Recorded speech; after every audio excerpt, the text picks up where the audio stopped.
سلام دوباره دوستان عزیز، انشاءالله جور صحتمند باشین. برنامه خود شروع میکنیم. اسم سید عبدالکریم حقیق است. پروگرام دیولپمنت آفیسر در موسسه آباد زنان افغان برای پیشرفت زنان افغان و پروگرام امروزی ما تحت برنامه بنام EGT Empower Afghan Get Together است که در این بخش ما زیادتر در بخش تحصیل و تهیه وظایف و دختران افغان از طریق آنلاین برایشان کار میکنیم.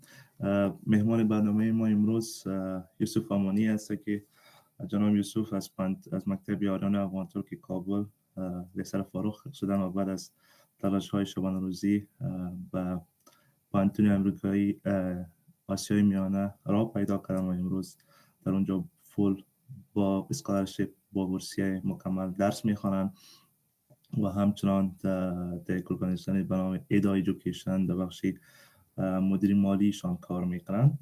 امروز ما یوسف امانی را با خود داریم. بیشتر در مورد خودشان از خودشان میخوایم که بشنویم. جناب یوسف امانی خوش آمدین. میشه که شما صحبت را شروع بکنین، خود معرفی کنین و بعد از ما درباره آژاندای برنامه صحبت میکنم. تشکر رفیق صاحب. صدای من دارین؟ بله، صدای شما میاد. تشکر. سلام و خسته نباشید به همه دوستان عزیز دارم.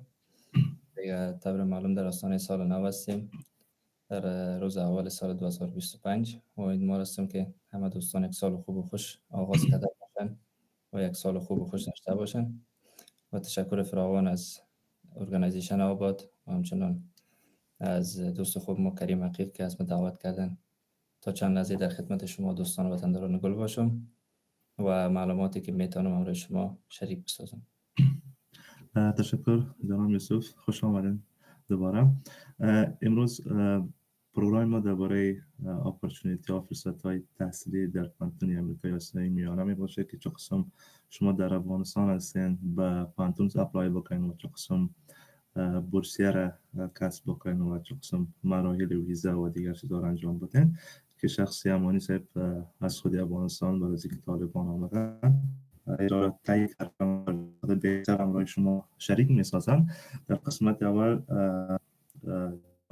یک سلاید دارن، خلاص صحبت میکنن، بعد از او از وبسایت خودی پانتون امریکایی در آسیای میانه ببینیم و چه مراحل ثبت نامش میباشه و بعد از او در بخش سوال جواب میاریم و بعد از سوال جواب بعضی فرصت‌های هست در موسسه آباد که بعضیا خبر ندارن که البته کورس‌های آنلاین میباشه، مثل سیکو نتورکینگ، دیتا کمپ و چنان آموزش دونگو و بورسیه درینگ میباشه که آباد خوشبختانه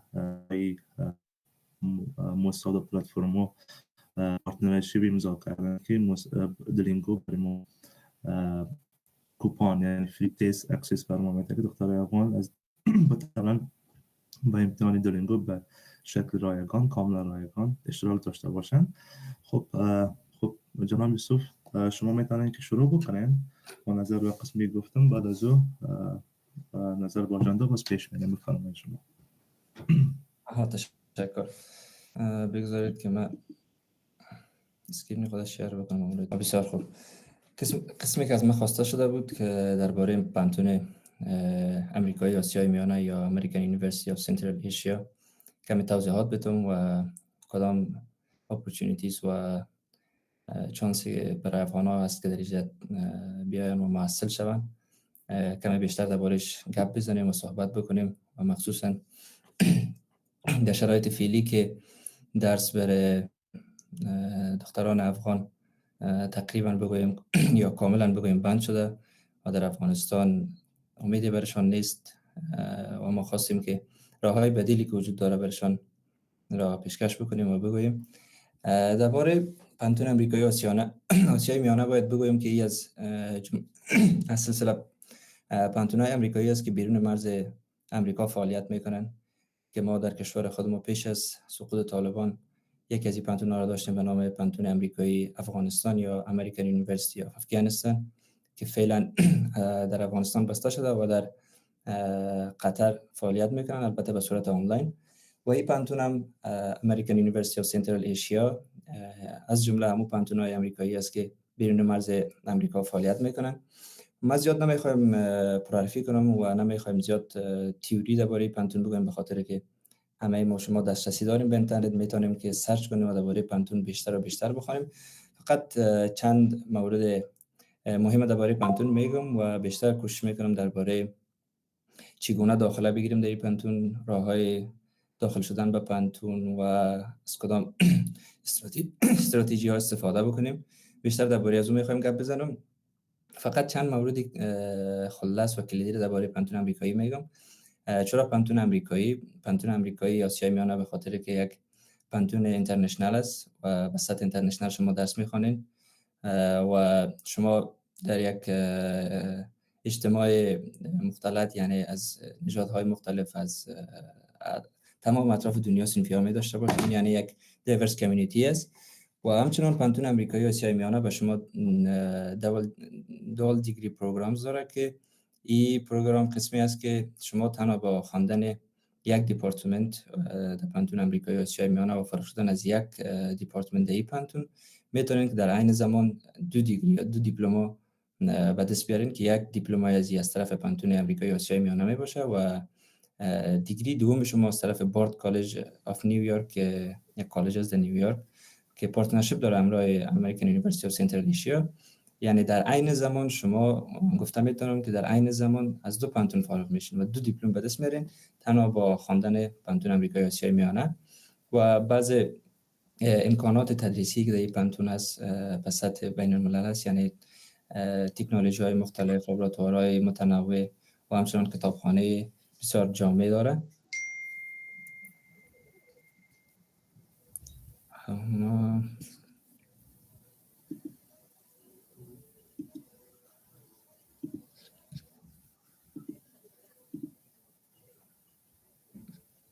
صفحه دوم برای شما شیر شد کریم؟ بله صفحه دومتون برای من معلوم میشه. بسیار خوب. یک چیز میخواستیم یادآوری کنم با دوستان محترم. بله جلسه ما ریکورد میشه و بعد از او ویدیو جلسه کسایی که بعضی پوینت ها را اگر نگرفته باشن در صفحه یوتیوب یا آباد به اشتراک گذاشته میشه. شما میتونید که بعضا دوباره ویدیو از این جلسه را از طریق صفحه آباد تماشا کنید. بسیار خوب. قسمی که گفتم نمیخوام زیاد پرحرفی کنم و درباره پانتون زیاد معلومات بدم، چون که همه ما به اینترنت دسترسی داریم. شما میتونید فقط در صفحه گوگل تان EUCA سرچ بکنین و اولین پیجی که براتون میاد امریکن یونیورسیتی آف سنترال ایشیا که صفحه رسمی، وبسایت رسمی همین پانتون است. از این قسمت میتونین که بیشتر و بیشتر درباره EUCA بخونین و اکتیویتی هایی که اینا انجام میدن مطلع شوین. و میخوایم مستقیما برم در مورد ای که پانتون آمریکایی کدام دیپارتمنت ها را داره. وقتی که شما در قسمت اکادمیکس بیاین و در اندرگراجویت پروگرام، اینجا تمام دیپارتمنت هایی است که EUCA داره و تدریس میشه در EUCA. متاسفانه خیلی دیپارتمنت های متنوع نداره، چون این پانتون بیشتر فوکس میکنه، بیشتر تمرکز میکنه بالای لیبرال آرتس یا علوم انسانی و علوم ساینسی خیلی کم داره، که مثلا از جمله میتونیم از سافر انجینیرینگ نام بریم که از جمله دیپارتمنت های ساینسی پانتون است و بیشتر دیپارتمنت هایش تمرکز داره بالای علوم انسانی مثل سوشیولوژی، سایکولوژی و این دیپارتمنت هایی است که برای اندرگراجویت یا برای لیسانس ما شما برش میگم دیپارتمنت های لیسانسش است و قسمت پایینش دیپارتمنت های ماستری است که پانتون آمریکایی آسیای میانه آفر میکنه به شاگردا. و میریم به قسمت از این قسمت شما میتونید ببینید که دیپارتمنت مورد علاقه شما یا مورد نیاز شما در این پانتون تدریس میشه یا خیر. و اگر دیپارتمنت مورد علاقه شما در اینجا بود و میخواستین که به پانتون ثبت نام کنین، شما باید بیاین در قسمت ادمیشن. در قسمت ادمیشن که بیاین باید بگویم به خاطر داخله به پانتون استپ اول یا قدم اول یک امتحان ورودی است که پانتون از شما میگیره و این امتحان ورودی به سه طریق انجام میشه. یا شما باید شخصا امتحان ورودی را به پانتون بدین و یا هم اگر سند توفل و یا هم سند آیلتس داشته باشین میتونین که از این امتحان ورودی مستثنا شوین و با هویت همون سندتان وارد پانتون شوین. و کسانی که ندارن تافل و ایلتس میخواین که امتحان ورودی خود پانتون بتن. در مورد امتحان باید بگویم که امتحان چندان سخت نیست و یک چیزی مشابه به امتحان ایلتس است. فقط یگانه چیزی که از امتحان مستثنا میشه که شما اسپیکینگ نداره. شما 3 بخش امتحان میتین و اسپیکینگ نداره. به خاطر راجستر کردن به امتحان کسایی که در خود بشکیک است یا در خود قرقیزستان است، امتحانشان در داخل کمپاس داخل پانتون گرفته میشه و به شاگردای اینترنشنال اینا امتحان آنلاین هم میگیرن. این امکانات میده که شاگردا بیرون از قرقیزستان و بشکیک وارد امتحان شون. وقتی که در پیج ادمیشن آمدین بالای رجیستر فور اگزام کلیک کنین، این پیج به شما باز میشه. این امتحان در 2 کوهورت یا در 2 بخش تقسیم شده، دو قسمت که شما میبینید که تمام سال 2025 است، یعنی به این سال میلادی است و کسانی که علاقمند است که به UCA جوین کنه از امروز میتونن که به سمستر خزانی یا با فال سمستر ادمیشن بگیرن به پانتون. قسمت اول اگزام رجیستریشن ددلاین است که شما باید تا تاریخ خود به خاطر امتحان رجیستر بکنین و این تاریخ امتحان است. وقتی اگر شما امتحان اولی را مس کنین میتونین به دومی داخل شوین، اگر دومی را مس کنین میتونین به سومی و میقسم به چهارمی، یعنی که در کل 4 امتحان است در تا ماه جون تا این ددلاین که شما باید رجیستر کنین و وارد امتحان شوین. و در مورد امتحان باید بگویم که بر شاگردای خارجی رایگان است، فری است، یعنی شما هیچ پول پرداخت نمیکنین. و یک خوبی دیگه که داره ای است که شما میتونید به امتحان اول وارد شوین و اگر نمره‌ای که یعنی پاسینگ گرید یا نمره‌ای که ضرورت است که شما وارد پانتون شوین را نگیرین، میتونید به امتحان دومی داخل شوین، یعنی دوباره امتحان کنین. اگر در دومی هم نتونستین در سومی یا در چهارمی، یعنی شما در کل میتونم بگویم که 4 چانس دارین به خاطر گرفتن نمره مورد ضرورت برای داخل پانتون. و به خاطر داخل شدن به این امتحان شما باید این فرم خانه‌پوری کنین که در این فرم مشخصات از شما میخواد، تمام از این خانه‌پوری میکنین و بعد از اون ساین اپ میکنین. وقتی که ساین اپ کردین از طرف پانتون با شما تماس گرفته میشه و به شما مشخصاتی را که در روز امتحان ضرور است یا لینک تمام موارد ضروری برای امتحان همراه شما شریک میسازن. و کسانی که تافل یا ایلتس دارن از این امتحان مستثنا هستند، ضرور نیست داخل از امتحان شوند و میتونن که با سند تافل و ایلتس خود شامل پروگرام ادمیشن پانتون بگیرن. به خاطر ادمیشن بله صدای من دارین؟ صدای شما رو دارم جناب مستر، شما ادامه بدید. اما فکر کنم که پیج جدید واسه و این امروز شما شیر نشده. اینو باید متوجهش میبودم. خیر دوباره امتحان میکنیم. درست است. از مشکلات گوگل میت است. یک لحظه مرا وقت بدین. مشکل نیست. و دوستان محترم، شما که مسیج میکنین در پیام ما مسئول شما را گرفتیم. دوستان ما براتان لینک ها یا را به اشتراک میذاره و یکی چه قسم ثبت نام میشه جلسه را با دقت گوش بکنین، ان شاء الله تا مشکل براتون پیش نمیاد.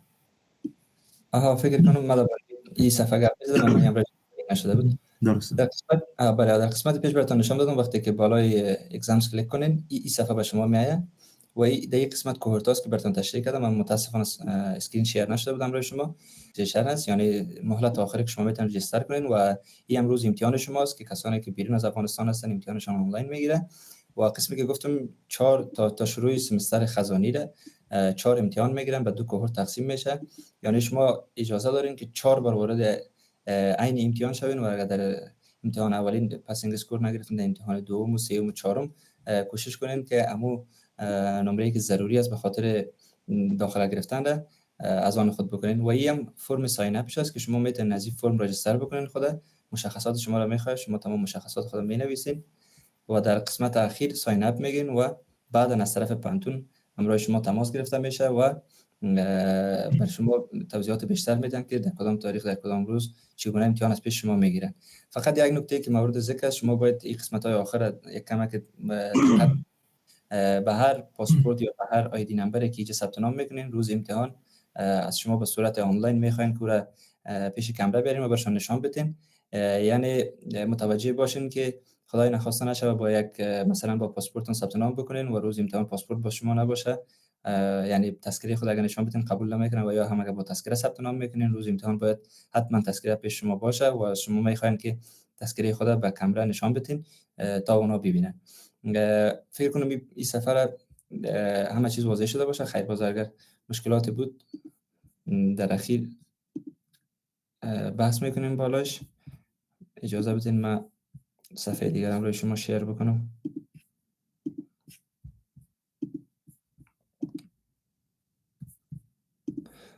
خب قسمی که گفتیم رجیستر فار اگزامز، همین صفحه‌ای بود که بالاش گپ زدیم و شما چگونه میتونین به امتحان ورودی پانتون آمریکای آسیای میانه ثبت نام بکنین. این پانتون معمولا در 3 بخش شاگرد میگیره.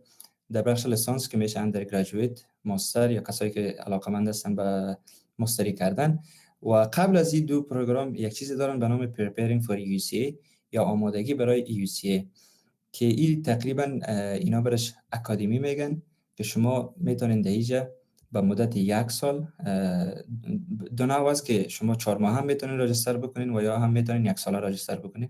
اگر 4 ماهیش بگیرین براتون 4 ماه آمادگی به پانتون تدریس میشه و اگر 1 ساله بگیرین به شما 1 سال تدریس میشه. 1 سال آمادگی برای پانتون است که در نیو جنریشن اکادمی به شما انگلیسی یا آیلتس پریپریشن، ریاضی و همچنان در پهلویش زبان روسی تدریس میکنن که البته او زیاد جدی نمیگیرن، فقط به حد بسیار ابتدایی یا بیسیک براتون روسی تدریس میکنن. و کسایی که علاقه‌مند است به خاطر داخله گرفتن بر نیو جنریشن اکادمی یا فکر میکنن که آماده نیستن به پانتون و میخواین که وارد ای اکادمی شون و انگلیسیشون بهتر بکنن و خود آماده بسازن به امتحان ورودی پانتون، شما وارد ای پیج میشین. بعد از اون قسمت ادمیشن، در قسمت ادمیشن که برین به شما اینجی اپلیکیشن فرم براتون میگه که چی چیزا شما ضرورت دارین که اول از اون اینجی اپلیکیشن فرم است که یک فرم است شما باید خانه‌پوری کنین. پاسپورت ضرورت است، اوریجینال اف دیپلم مکتب شما ضرورت است یا ترانسکریپتتون، چون ما می‌داریم که تقریبا 3 یا 4 سال میشه که برای دخترای افغان مکاتب بسته است و شاید خیلی از دخترها در آستانه فراغت بودن یا صنف 10 یا صنف 11 بودن و یا نتونستن به نحوی همین دیپلم یا ترانسکریپت مکتب خود بگیرن یا بگویم به حساب رسمیات فارغ مکتب نیستن. در این قسمت پانتون تا جایی که من خبر دارم همکاری میکنم برای شاگردان، مخصوصا اینجا همکاری میکنن چون شرایط افغانستان رو درک میکنن و شما استدلال برشان بکنین که ما نتونستیم ترانسکریپت خود بگیریم، امروز شما همکاری میکنن. یعنی به نحو امکان داره که بدون ترانسکریپت مکتب یا بدون دیپلم مکتب شما شامل این پروسه اینجی شوین که در مورد داخلی خود پانتون یا لیسانس مطمئن نیستم. شما باید امروز پانتون گپ بزنین، اما برای دخترای افغان اینا خیلی فلکسیبل هستن، خیلی همکاری میکنن و از او خاطر اکثر دوستایی که این مشکل دارن زیاد در موردش فکر نکنن، یعنی راه حل برش وجود داره. این مواردی است که شما ضرورت دارین و از کجا اینجی اپلیکیشن رو بدست برین. در این قسمت نوشته از دانلود اینجی اپلیکیشن فرم، شما این فرم رو دانلود میکنین. فکر کنم این صفحه هم شیر نشد، میگذارم شیر کنم.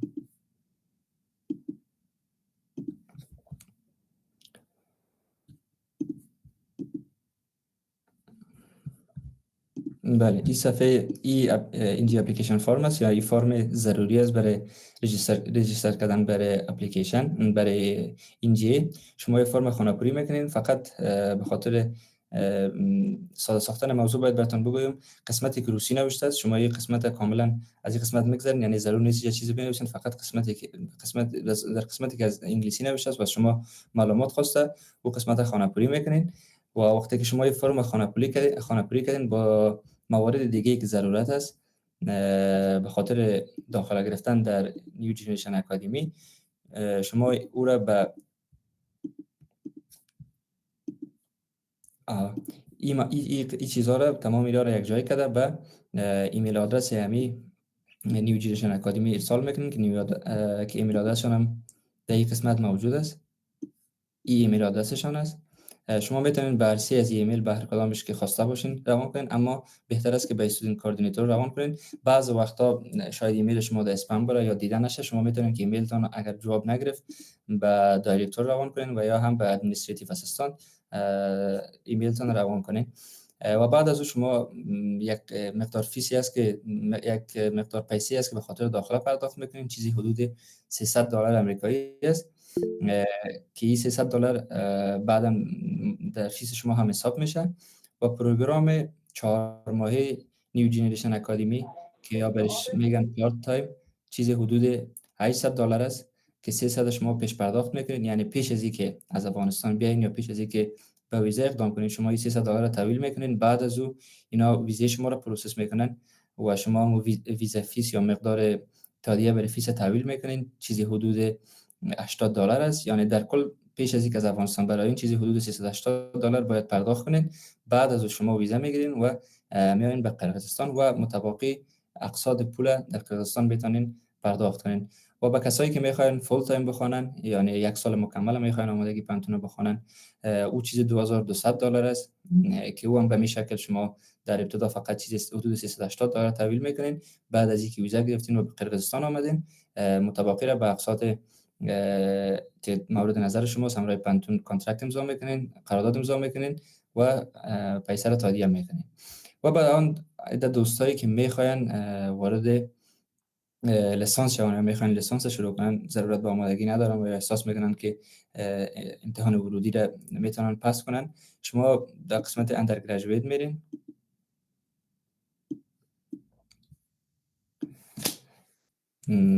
در قسمت اندر گریجویت که آمدن شما و ایجم تکرارا همو انترنس اگزم یا امتحان ورودی را براتون ددلاین هایش میگه که شما میتونید اینجا چک کنین. اگر فرض مثال شما امتحان اول مس کردین، کوشش کنین که وارد امتحان دوم شوین، امتحان دوم مس کردین سوم شوین.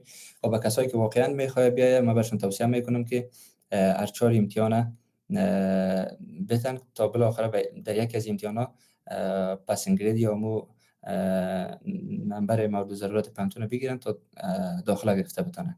و در این پیج برای کسایی که میخواین به لیسانس ثبت نام کنن، شما ضرورت است بالای اینترنشنال اپلیکیشن برین و در قسمت اینترنشنال اپلیکیشن به شما یک چک لیست میده که چک لیست اپلیکیشن است، کدام موارد به شما ضروری است به خاطر داخله برای لیسانس، که اولش EUC اپلیکیشن است. این عین چیز مثل اپلیکیشن NGS که پیشتر براتون گفتم، یک تعداد مواردی است که از شما میخواین، شما باید این اپلیکیشن خانه‌پوری کنین. و فکر کنم دوستا درباره اسکالرشیپ میخواین معلومات داشته باشن. ما براتون در مورد ازم معلومات میتم، اما فکر کنم پیش از اسکالرشیپ ضرورت است که شما یک بار ادمیشن پانتون بگیرید، یک بار داخله پانتون بگیرید، باز در اون مورد هم براتون معلومات میتم. شما EUC اپلیکیشن است، خانه‌پوری میکنین، یک استیتمنت اف پرپوز نوشته میکنین که شما چرا میخواین در پانتون بیاین، آمدن شما به پانتون چی تاثیر بالای شخصیت شما میگذاره، در آینده خودتان در کجا میبینید این موارد. بعد از او ادمیشن اگزم اسکور است که در مورد از این گپ زدیم که شما باید این اسکور بگیرین تا بتونید به پانتون وارد شوین. و اگر شما تافل آیلتس دارین و به شما این ضرور نیست، های اسکول دیپلم داکومنت است که پیشتر در مورد از این حرف زدیم که برای افغان ها و مخصوصا برای دخترای افغان اینا یک استثناء قانع هستن. همکاری میکنن همراهتان به کسایی که از پانتون از مکتب فارغ نشدن و یا هم شهادت نامه مکتب ندارن، همراهشون همکاری میکنن. و پاسپورت همراه هکستان و ویزا هم که پارت آخری است. بعد از اینکه شما به پانتون داخله گرفتین، شما باز میتونین که ویزا اپلای کنین و ویزای قرقیزستان بگیرین. و به خاطر آمدن به قرقیزستان یا شروع درسایتان شما فقط ضرور است که همون مقدار $380 که 300 پول داخله است و $80 هم پول ویزا شما است، پیش از آمدن یعنی او را باید پرداخت کنین. مصرفی است که به خاطر آمدن به قرقیزستان میپردازین که اکثر افغانایی که به قرقیزستان آمدن این کار کردن. یعنی شاید بعضی دوستا تصور کنه که اکثر پانتون ها، اکثر دانشگاه ها همین قسم است که شما پیش از آمدن به پانتون یا پیش از درخواست ویزا همراه پانتون صحبت میکنین در مورد اسکالرشیپ و نمیفهم فاینانشیال اید که چقدر تخفیف مالی به شما میتن بنابر مشکلاتی که شما دارین. اما از EUC یک کمک متفاوت تر است که من براتون به دیتیل تشریح میکنم. فقط همه قدر براتون میگم که یعنی اگر تصمیم آمدن دارین $380 پولی است که شما باید به گردن بگیرین، یعنی پولی است که باید بتین. و پروسه اپلیکیشن، پروسه اسکالرشیپ شما یا درخواست اسکالرشیپ شما بعد از آمدن به قرقیزستان شروع میشه. از اون خاطر شما باید این چیز مد نظر خود داشته باشین و به خاطر اپلیکیشن که پارت اول ریکوایرمنت یا چک لیست ما EUC اپلیکیشن است، در این قسمت شما پیدا کرده میتونین آنلاین اپلیکیشن یا اپلیکیشن فرم هر کدامش کلیک کنین، این فرم به شما میاره، شما این فرم خانه‌پوری میکنین. بعد از خانه‌پوری فرم به همراه موارد دیگه که در چک لیست ذکر شده به admission@euca.kg ایمیل میکنین که شما میخواین در پانتون امریکایی داخله بگیرین. بعدم باز پانتون همراه شما به تماس میشه و اگر موارد نیاز بود با شما شریک میسازن. قسمت مستری هم عین چیز است، عین پروسس. خب من نمیخوام وقت شما را زیاد بگیرم و در مورد صحبت کنم. چنانکه که برای اندر گریجویت یا لیسانس شما میخواین داخله بگیرین، عین پروسه برای مستری هم قابل تطبیق است. و در قسمت لیسانس برای کسایی که میخواین امتحان ورودی خود پانتون بتن، کدام نمبر ضرورت است و چند نمبر بگیرن که شامل پانتون شون یا بتونن که داخل پانتون بگیرن. در این قسمت نوشته است مینیمم ریکوایرمنت. ما بالای مینیمم ریکوایرمنت میریم و یا هم کسایی که تافل یا هایلتس دارن میخوایم ببینن که کدام نمبر میتونه کدام نمبر مساوی به نمبر است که شامل پانتون شون.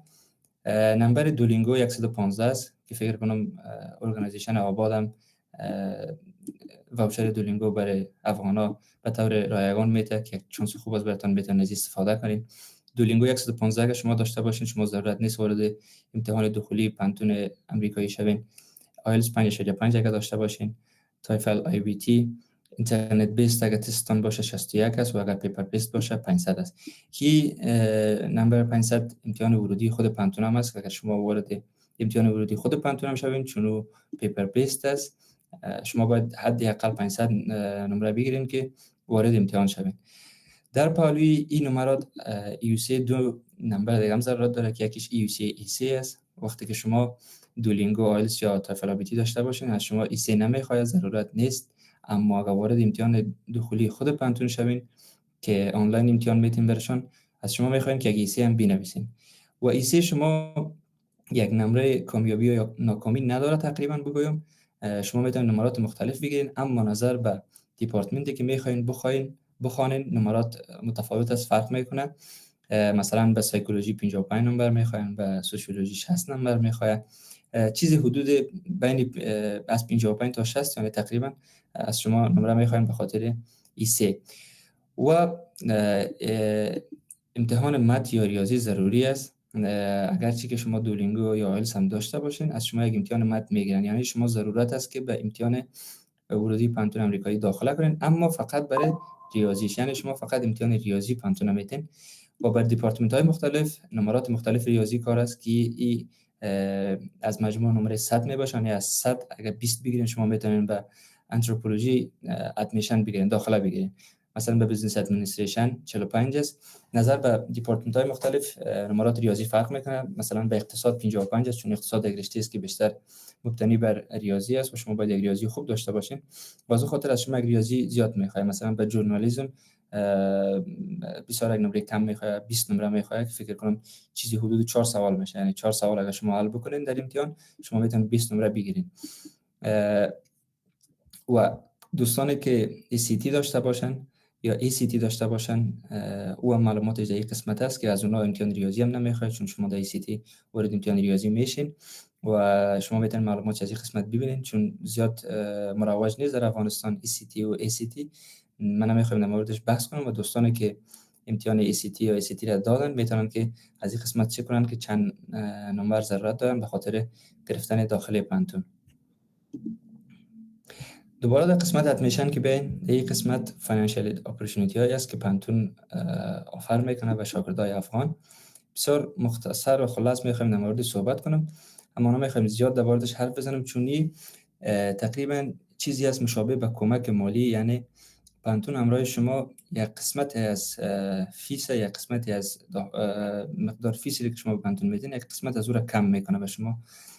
فیس تمام رشته ها در پانتون امریکایی آسیا میانه $6,750 آمریکایی سالانه که شامل 66 کردیت در یک سال میشه، 33 کردیت هر سال.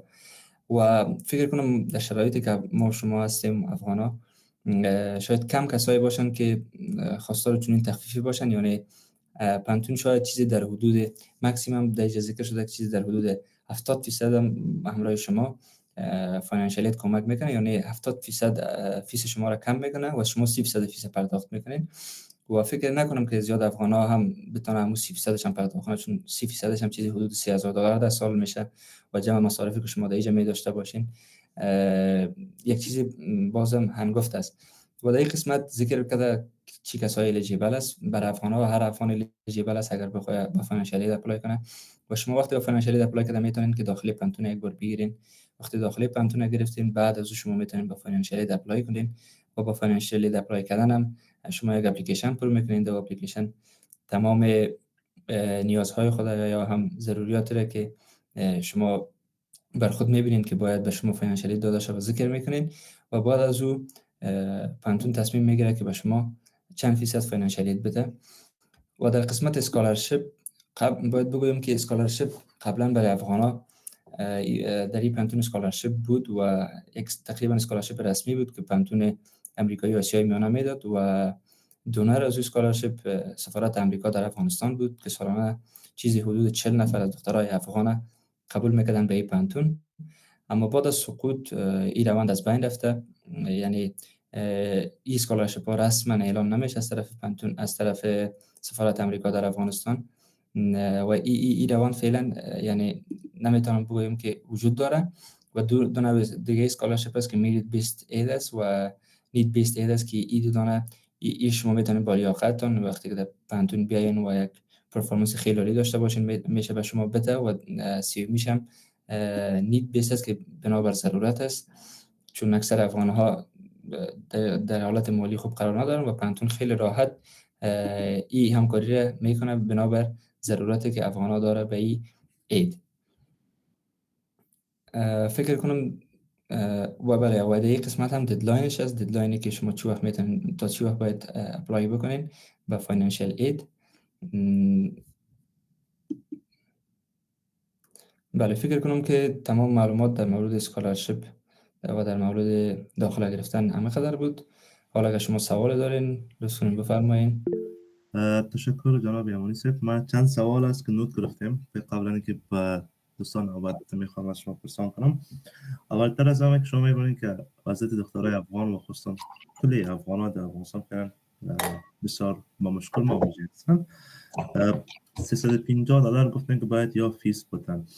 آیا امکانش هست که مثلا پیش از اینکه ثبت نام بکنن یک استیتمنت روان بکنن در اینترنشنال آفیس و بگن که ما این مشکلاتی فامیلی داریم و $350 در افغانستان خیلی یک پیسه هنگفتی است که باز کمک بکنن که فیسی ادمیشن از پیشان نگیرن و اجازه بدن که بدون از اینکه فیس پرداخت بکنن داخل پانتون داخله بگیرن. با سوال شما باید بگویم که بله من درک میکنم که شرایط مالی در افغانستان خیلی خوب نیست و در این قسمت پانتون همکاری نمیکنه، یعنی به هیچ نوع همکاری نمیکنه. این مقدار $300 که گفتم این ولنتری فیس میگن، ولنتری کانتریبیوشن فیس میگن، یعنی مقدار فکر کنم ما شما پول داخله برش میگیم که یعنی به خاطر داخله گرفتن شما باید این مقدار پول تحویل کنین که $300 از پیش شما حتمی میگیرن و این پول یعنی هیچ نوع قابل بحث نیست، امروز پانتون بحث کردن نمیتونین و باید داده شود. و $80 رو تقریبا چیزی نزدیک به 80 بالا کمتر یا زیادتر پولی است که شما به خاطر ویزا میتین، یعنی در مجموع گفتم چیزی حدود $380 میتین که شما ویزه تحصیلی قرقیزستان بشکیک بگیرین و در این پانتون داخله داشته باشین. و فکر کنم بعضی دوستا سوال کردن که کدام کشور است. کشور قرقیزستان است که همسایه قزاقستان، همسایه تاجیکستان، همسایه ازبکستان است. گفتم میتونم که بین کشور ما شما افغانستان و قرقیزستان فقط دو کشور است که همسرحد است با این کشورها، یعنی تاجیکستان و ازبکستان، یعنی کشور خیلی نزدیک به ما شماست. شما اگر وارد تاجیکستان شوین هم میتونین وارد قرقیزستان شوین، اگر وارد ازبکستان هم شوین میتونین وارد قرقیزستان شوین. تشکر جناب یمانی صاحب. و یک سوال دیگه داشتم، مسئله ویزا. آیا بانوان یا اشخاصی که میخواین که اپلای بکنن به خاطر دریافت ویزای قرقستان باید به کشور دومی برن، پاکستان یا ایران، یا یک میدونن که ویزای خود آنلاین دیگه از افغانستان؟ بله، سوال خیلی خوب کردین. نخیر، در قسمت ویزا شما ضرورت نیست به یک کشوری برین. شما میتونین که بسیار راحت ویزا اپلیکیشن ویزا آنلاین پر میشه و اینم قبلا شاگردان خودشان باید اپلیکیشن پر میکردن که زیاد یک پروسه سخت نداره. فکر کنم مال امیرم پانتون بگردن گرفته و پانتون ویزا فرم پر میکنه. شما ویزا رو آنلاین به دست میارین و تحویلی از اونم آنلاین است که شما به خود دولت قرقیزستان پول پرداخت میکنین.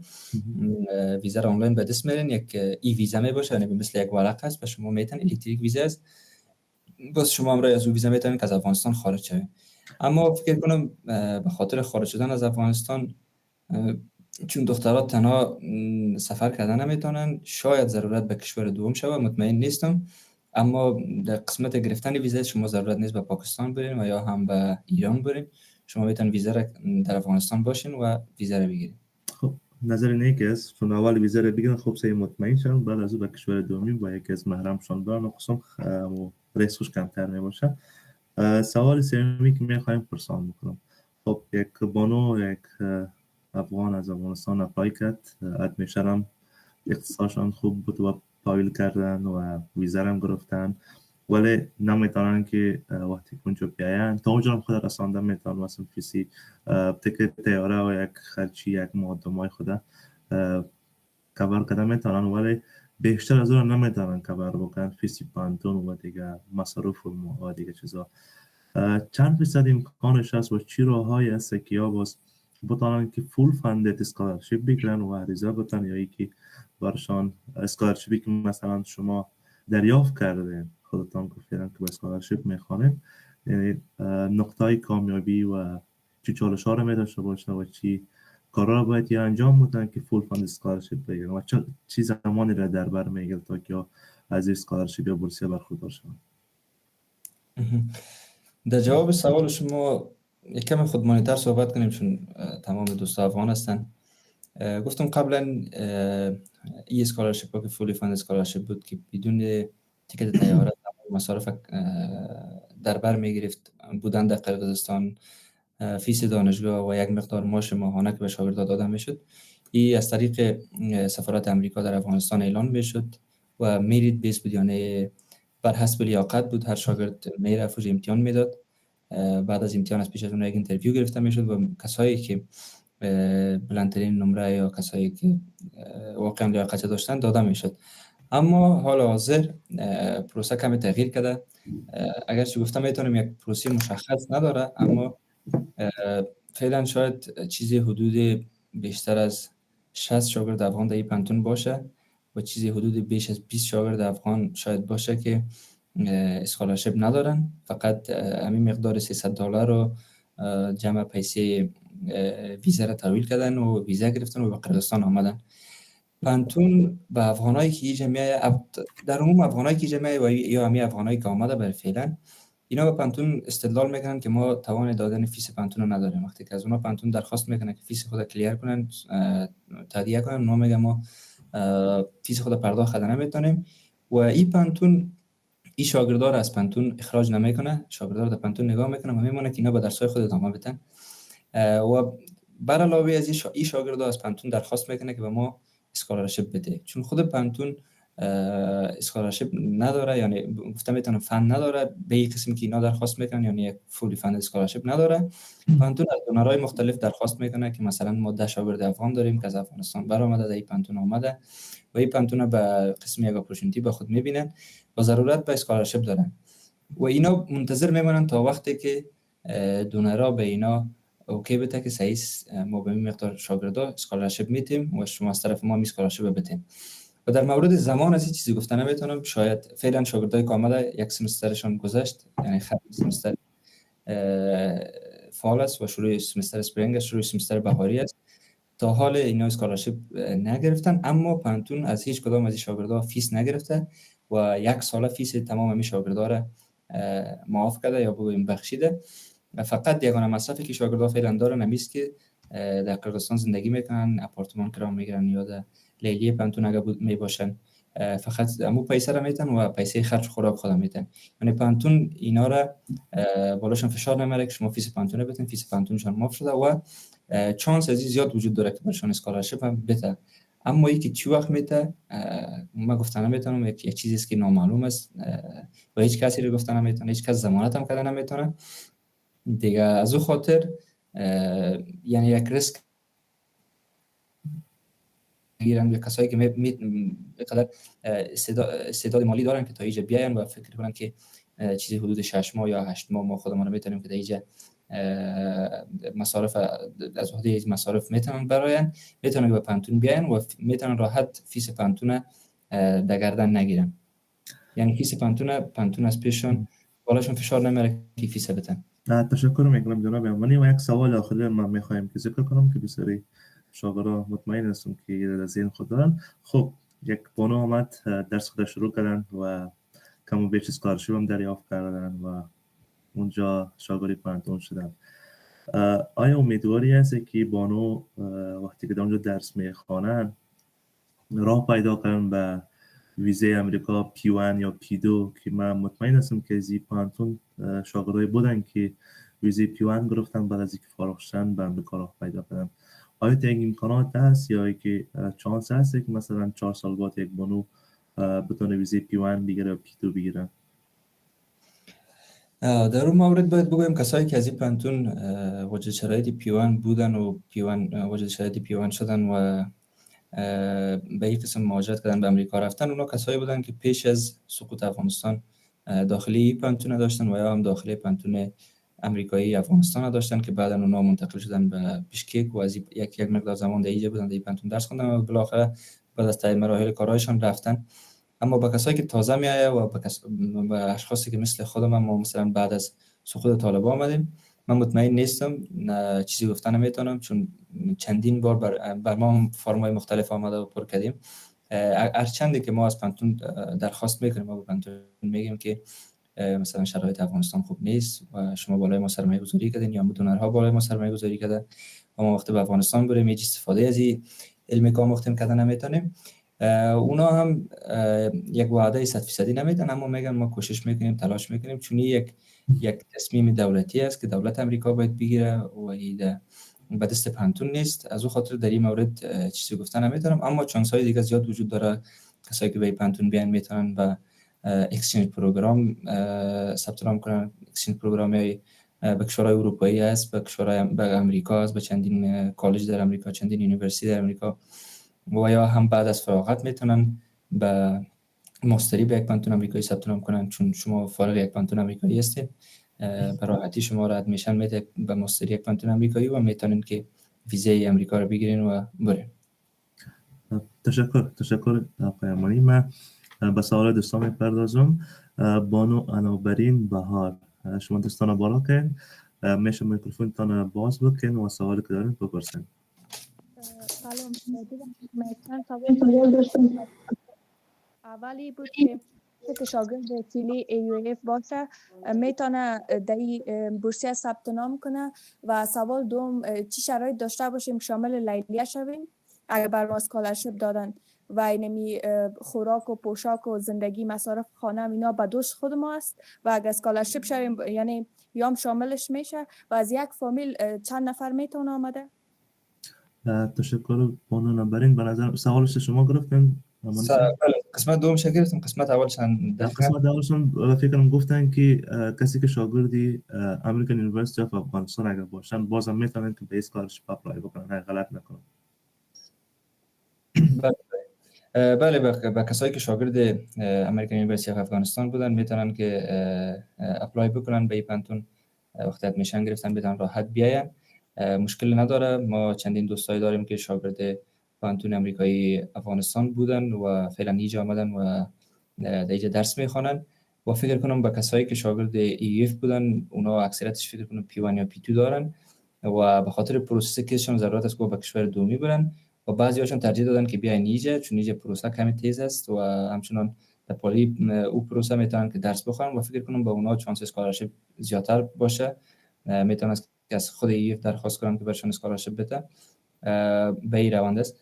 و از یک خانه چند نفر هیچ محدودیت نیست، از یک خانه 2 نفر 3 نفر میتونه در پانتون داخله بگیره و بیایه، هیچ محدودیت بالایشان نیست. و در مورد مصارف و بود و باش در قرقیزستان، بله پانتون لیلیه داره، نسبتا یک لیلیه متوسط است، خیلی بزرگ هم نیست، خیلی کوچک هم نیست. لیلیه پانتون نان نداره، یعنی خودشان غذا به شما سرو نمیکنه، شما باید خودتان پخت و پز کنین. آشپزخانه داره، میتونین غذا پخته کنین. و به کسایی که اسکولارشیپ و یا هم اسکولارشیپ ندارن، لیلیه پیسه میگیره از پیششون.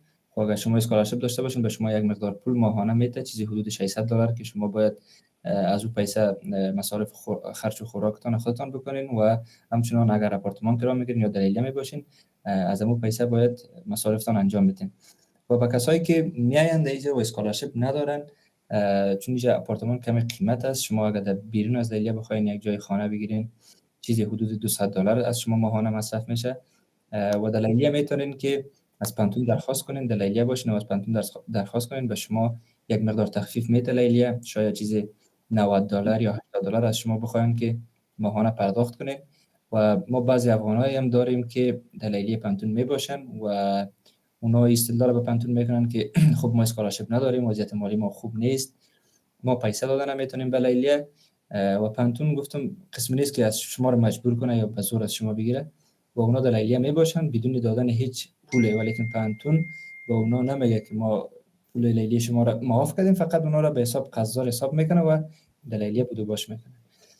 و اگر تمام مصارف بشکیک محاسبه کنیم، حداقل اگر شما در لیلیه باشین، حداقل چیزی حدود $200-300 ماهانه باید پرداخت کنین، که یعنی کمترین پولی است که از شما مصرف میشه در قرقیزستان. تشکر جناب امینی صاحب. بله، فکر کنم کسی سوال نداشته باشه. کسی سوال نداشته باشه چند مورد در اخیر میخوایم به دوستا ذکر کنم. فقط میخوایم بگویم که یک چانس خوب است، خصوصا در شرایط فعلی، برای خواهرای ما که در افغانستان هستن و شرایط تحصیل برشان بند است. لااقل به کسایی که میتونن تا قرقیزستان بیاین و مقداری که ذکر کردیم پرداخت بکنن و چند ماهی میتونن خود در اینجا سپورت کنن، حتما از این چانس استفاده کنین، ثبت نام بکنین. تشکر آقای امانی. بازم میخوایم تکرار کنیم که صفحات ما رو تعقیب کنین، چون بورسیه ها، دولینگو و دیگه چیزهای دیگه هم که ما داریم هفته‌های دیگه باز میشه و کسایی که قبلا اشتراک نکردن دو تا کورس میشن که اشتراک کنن و کسایی که داخل صنفای ما هستن میشه که داخل از اسکالرشیپ ها بهره ببرن.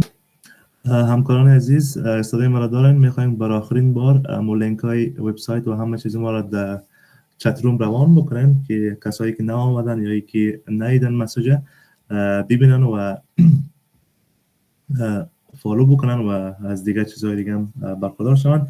خب جناب امانی تشکر از زحماتتان، وقتتان و انرژیتان که برای ما صرف کردین و سپاسگزار هستیم از شما و واقعا نکات و نظراتی که دارن خیلی مفید بود که بنده هم یعنی دیگه چیز طلب تلاشی هم است. من بسیار چیزای نو یاد گرفتم، امیدوار هستم که دیگه دوستا و خانمانی عزیز از این میتینگ و وبینار بهره فایده گرفته باشن. انشالله وبینارهای آینده هم شما دوباره اعلاناتش میبینین دیگه. تشکر از همه تان میکنم. تشکر از شما. وقت خوش. الله حافظتان.